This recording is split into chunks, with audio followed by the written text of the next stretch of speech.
Hello student, मैं भारती कुशवाहा आपके अपने यूट्यूब चैनल गार्गी ज्ञान केंद्र में स्वागत करती हूँ। आज हम 1.2 एक्सरसाइज का भाग 2 करेंगे, जिसमें मैं आपको होमवर्क का क्वेश्चन जो दिया था, क्वेश्चन नंबर 2 का थर्ड वाला, पहले मैं उसको सॉल्व कराऊंगी और उस क्वेश्चन को बिल्कुल बेस से सॉल्व कराऊंगी। क्योंकि बहुत से बच्चों को जब हम HCF LCM निकालते हैं उसमें भी दिक्कत आती है। तो क्वेश्चन आपका सेकेंड वाले का थर्ड है, 336 और 54 का हमें निकालना है HCF और LCM। उसके बाद जांच भी करनी है दो संख्याओं गुणनफल HCF इंटू LCM से। ओके, तो चलिए स्टार्ट करते हैं। ये आपका क्वेश्चन है। इससे पहले मैं इसे रफ वर्क में आपको करके बताऊंगी। रफ वर्क में कर लेते हैं। इसको ऐसे करते हैं, तो HCF निकालने से हम जैसे डायरेक्ट कर रहे हैं, 2 से जाएगा 1 टाइम, फिर जाएगा आपका 6 टाइम, फिर जाएगा 8 टाइम। तो बहुत से बच्चों को ये चीज़ समझ में नहीं आती है कैसे आई। तो मैं आपको इसे डिटेल में सॉल्व कराती हूँ। पहले आप डिजिट देखेंगे, पीछे 6 है तो ये ईवन नंबर है। क्या है? Even number. अगर ईवन नंबर है तो आप क्या करेंगे, इसे 2 से डिवाइड देंगे। 2 से देंगे तो 1 टाइम जाएगा ये आपका, तो आएगा 2 और माइनस किया 1, यहाँ से ले लिया 3, तो ये कितनी बार जाएगा, फिर आपका आएगा 6 टाइम 12, माइनस किया 1, फिर आपका यहाँ से ले लिया 6 और ये चला गया 8 टाइम। ओके, इस तरीके से हम ये निकालते हैं। अभी पूरा 0 हो गया तो इस वाली फॉर्म को रख देते हैं यहाँ पर। अब फिर से हम करेंगे 2 से, तो जो चीज़ मैंने यहाँ डिवाइड किया फिर सिमिलरली 1 6 8, 2 से देंगे तो 8 टाइम जाएगा, आपको दिख रहा है। फिर 8 उतार लेंगे तो जाएगा 4 टाइम, तो कितना आपका आ गया 84। देख रहे हैं आप ये किस तरीके से। फिर 2 से जाएगा तो हमें दिख रहा है ये जाएगा 4 टाइम, ये जाएगा 2 टाइम, फिर 2 से देंगे ये जाएगा 2 टाइम, ये जाएगा 1 टाइम। अब ये पीछे आ गया ऑड नंबर, तो इसे हम 2 से नहीं देंगे, तो हम देंगे 3 से। तो 3 से भी जब हम देंगे तो 3 से देंगे तो 21 को उतारेंगे और 3 से आएगा 7 टाइम। तो आप देख रहे हैं कि डिवाइड किस तरीके से देते हैं और डिवाइड आपको आते हैं। तो ये आपका 3 के टेबल से जाएगा कितने टाइम, 7 टाइम, और 7 आता है सिर्फ अपने ही में, तो 1 टाइम। तो इस तरीके से हम पूरा इस तरीके से डिवाइड करके हमें HCF या LCM ज्ञात कर दे। ठीक है, तो ये मैंने आपको डिटेल में वर्क में बता दिया। अब हमें इसे क्या निकालना था, इसके अभाज्य गुणनखंड। तो लिख लेते हैं 336 के अभाज्य गुणनखंड। तो क्या आए थे हमने जब किए थे, तो आप देखेंगे आपका आया है 2 2 2 2, 4 टाइम आया हुआ। तो लिख लेते हैं 2 इंटू 2 इंटू 2 इंटू 2। उसके बाद आपका आया था 3 इंटू 7। ओके, ये आपके निकल कर आ गया 336 के फैक्टर्स हो गए अभाज्य गुणनखंड। इसी तरीके से हम लेंगे 54 के अभाज्य गुणनखंड। 54 के अभाज्य गुणनखंड लेंगे तो इसके आएंगे आपके पास में मल्टीप्लिकेशन। फिर हम आपस में इन सबका कर देंगे मल्टीप्लिकेशन। जब हम मल्टीप्लिकेशन करेंगे तो आपका आएगा 3024, मतलब कि 3024। तो ये आपका आ गया LCM। अब हमें क्या निकालना था, HCF into LCM equal to दो संख्याओं का गुणनफल। तो इसे लिख लेते हैं। तो लिखेंगे दोनों संख्याओं का गुणनफल into LCM into HCF। Okay, आप LCM इंटू HCF लिख सकते हैं, HCF इंटू LCM भी लिख सकते हैं। तो 2 डिजिट आपकी कितनी थी, एक तो थी 336 इंटू 54 थी, और एक LCM आपका कितना आया, लिखिए 3024, और HCF कितना आया है 6। अब इनका हम आपस में क्या करेंगे, मल्टीप्लिकेशन। जब आप मल्टीप्लिकेशन करेंगे तो आपका आएगा 18144। ओके, मल्टीप्लिकेशन आपको करना आता है, बहुत इजी है बच्चों। इसका भी जब आपस में करोगे तो ये भी आएगा, तो ये कितना हो गया, सेम। तो ये क्वेश्चन आपका हो गया सॉल्व होमवर्क वाला। अब हम चलते हैं नेक्स्ट क्वेश्चन पे, जो आज हमें कराना है आपको। चलिए, नेक्स्ट क्वेश्चन आपका क्या है, थर्ड वाले में अभाज्य गुणनखंड विधि द्वारा निम्नलिखित पूर्णांकों के HCF LCM ज्ञात करिए। सेम जो मैंने अभी कराया, सिमिलरली उसी तरीके से होने वाले हैं क्वेश्चन। तो चलिए स्टार्ट करते हैं क्वेश्चन नंबर फर्स्ट, थर्ड का फर्स्ट वाला क्वेश्चन। तो यहाँ लिखते हैं 12 के अभाज्य गुणनखंड।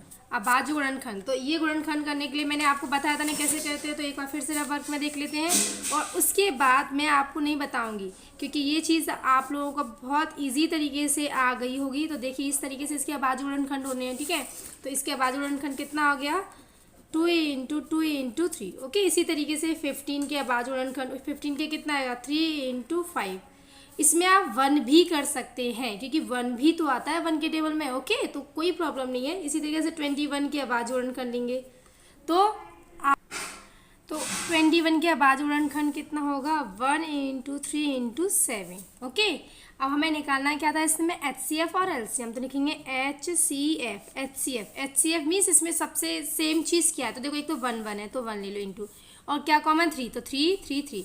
आपको मैं ऐसे करके दिखा देती हूँ जिससे कि आपको ईजीली समझ में आए। ओके, तो इसमें क्या आ गया 3 और कितना आ गया आपका 3। ओके, ये तो एक आंसर हो गया HCF। अब निकालना है LCM।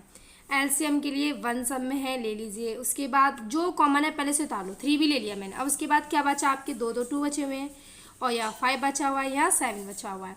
अब इनका हम आपस में कर देंगे मल्टीप्लिकेशन, 420 आ जाएगा, तो ये हो गया आंसर। ओके, इसी तरीके से अब नेक्स्ट क्वेश्चन है आपका, एक है 17, 23 और 29। तो 17 के लिखेंगे 17 के अभाज्य गुणनखंड, तो इसका क्या आएगा 1 के टेबल में आता है 17, और किस में आता है सिर्फ अपने टेबल में। ओके, इसी तरीके से 23 के लेंगे, 23 के अभाज्य गुणनखंड इक्वल टू, तो ये भी किस में आता है 1 के में आता है, 23 के में आता है। ओके, इसी तरीके से 29 के अभाज्य गुणनखंड, तो 29 किसी टेबल में नहीं आता, सिर्फ 1 के में आता है, 29 के टेबल में आता है। ओके, अब इसमें सेम क्या हुआ, लिख लेंगे HCF इक्वल टू, तो इसमें सेम क्या है आपका ओनली 1, तो HCF कितना हो गया 1। अब हम लेंगे LCM, तो LCM में एक तो 1 हो गया, 17 भी लेंगे, 23 भी लेंगे और 29 भी लेंगे, और इनका हम आपस में कर देंगे क्या मल्टीप्लिकेशन। जब मल्टीप्लिकेशन करेंगे तो आएगा 1 1 3 3 9 आंसर। ओके, ये आपका हो गया सेकंड क्वेश्चन। अब चलते हैं हम थर्ड क्वेश्चन पे, ले लेते हैं वह 8 9 और 25। ओके, अब 8 के फैक्टर करेंगे तो 8 के अभाज्य गुणनखंड इक्वल टू, तो 8 का क्या होगा 1 × 2 × 2 × 2।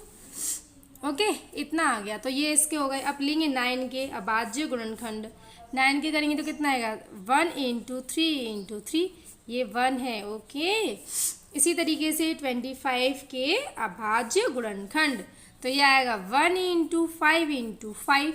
फिर हम लेंगे HCF इक्वल टू, कॉमन क्या आ रहा है आप देखेंगे ध्यान से, सिर्फ 1।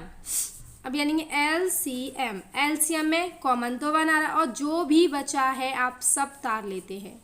ठीक है, जो कॉमन है उसे तो 1 टाइम तारेंगे, और जो भी बचा देखिए मैंने सब कुछ तार लिया। अब इनका हम आपस में क्या कर देंगे मल्टीप्लिकेशन। जब इन सब का मल्टीप्लिकेशन करेंगे तो आपका इतना आ जाएगा। ओके, तो ये क्वेश्चन भी आपका हो गया सॉल्व। अब क्वेश्चन नंबर देखेंगे 4, इसमें बोला है HCF 2 डिजिट दे रखी, 2 संख्या है जिनका दे रखा है 9, मतलब HCF ऑलरेडी इन दोनों का क्या दे रखा है 9, और LCM इन दोनों का हमें क्या करना है ज्ञात। तो ये दो जो डिजिट हैं वो 2 संख्याएं हैं। ठीक है, और मैंने कहना है LCM, तो हम पहले लिख लेंगे, दिया है क्या दे रखा है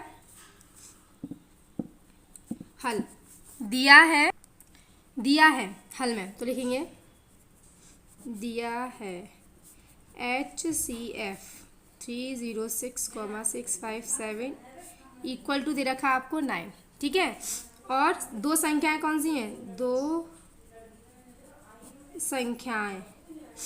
संख्या आपको 306 और एक है 657। ठीक है, निकालना क्या है, तो लिख लेते हैं ज्ञात करना है LCM 306 एंड 657 का। ओके, अब चलिए अब लिख लेते हैं। तो आपका फॉर्मूला क्या होता है 2 संख्याओं गुणनफल इंटू इक्वल टू, तो लिखते हैं 2 संख्याओं का गुणनफल इक्वल टू होता है आपका LCM इंटू HCF। ओके, तो यहाँ पे मैंने शॉर्ट में लिखा है ना LCM और HCF, आप इसको और क्या लिख सकते हो, मैं थोड़ा सा यहाँ लिख देती हूँ LCM के साथ जो डिजिट है आप उसे लिखेंगे इस तरीके से इंटू HCF, और इसके साथ भी इन दोनों डिजिटों को लिखेंगे ऐसे। ओके, तो 2 डिजिट आपकी कौन सी है, 2 संख्या कौन सी, एक तो 306 इंटू 657। ओके, इक्वल, अब एलसीएम तो ज्ञात करना है, तो लिखेंगे एलसीएम 306 और 657 इंटू एचसीएफ, तो यहाँ देखेंगे एचसीएफ दे रखा है 9, तो यहाँ लिखेंगे 9। अब हम क्या करेंगे, इस 9 को इधर की साइड ले आएंगे, इन डिजिटों के नीचे, तो लिखेंगे 306 into 657 upon 9 equal to LCM 306,657। इतना करने के बाद फिर हम इससे 9 के टेबल से ये डिजिट जाएगी आपकी 34 टाइम। ओके, अब 34 इंटू 657 इक्वल टू एलसीएम 306 और 657। अब इनका आपस में क्या कर देंगे हम, मल्टीप्लिकेशन। जब हम मल्टीप्लिकेशन करेंगे तो क्या आएगा, तो मल्टीप्लिकेशन करने से आपका आ जाएगा, एक मिनट, जब आपस में इनका मल्टीप्लिकेशन करेंगे तो आपका आएगा 22338। ओके, तो ये आ गया एलसीएम 306 और 657, और यही उसने हमसे पूछा था। तो और भी आप इसे थोड़ा सा और, तो हम क्या करेंगे, इस वाली फॉर्म को इधर लिख दीजिए, क्योंकि लेफ्ट हैंड साइड में एलसीएम, लेफ्ट हैंड साइड में क्वेश्चन 306,657 इक्वल टू आंसर लिखेंगे हम राइट हैंड साइड में 2338। ये मैंने पहले से मल्टीप्लिकेशन कर रखा था और आप करेंगे तो आपको समझ में आए होंगे। Thank you so much. अब इसके नेक्स्ट क्वेश्चन आपको भाग 3 में कराए जाएंगे, तो आप देखते रहिए। अगर आपको नहीं समझ में आए तो पीछे वाले में, क्योंकि मैंने बहुत इजी तरीके से आपको समझाया, एकदम बच्चों की तरह। ठीक है, तो आशा करती हूँ आपको समझ में आया होगा। Thank you.